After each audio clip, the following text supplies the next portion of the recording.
রাগের মাথায় করণীয় 3টি উপায়। অতিরিক্ত রাগ আপনার জীবনের বড় কোনো ক্ষতি করে ফেলার আগেই জেনে নিন রাসূলুল্লাহ সাল্লাল্লাহু আলাইহি ওয়াসাল্লাম রাগের মাথায় আমাদের কি করতে বলেছেন। 1 নম্বর উপায়, নবীজি সাল্লাল্লাহু আলাইহি ওয়াসাল্লাম বলেছেন, যখন তোমাদের কারো রাগ আসে সে যেন আউযু বিল্লাহি মিনাশ শাইতানির রাজিম পড়ে। সহিহ বুখারী। এটি পড়ার সাথে সাথে শয়তানের কুমন্ত্রণা থেকে মন শান্ত হতে শুরু করে। 2 নম্বর উপায়, অবস্থান পরিবর্তন করুন।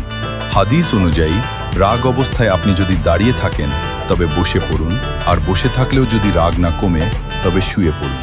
আবু দাউদ। এটি আপনার শরীরের উত্তেজনা কমিয়ে দেয়। 3 নম্বর উপায়, চুপ হয়ে যান এবং অজু করুন।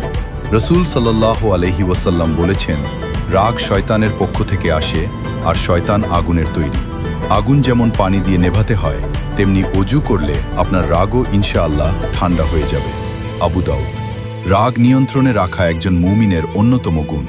ভিডিওটি ভালো লাগলে শেয়ার করুন এবং ইসলামের আরও সুন্দর শিক্ষার জন্য সাথে থাকুন।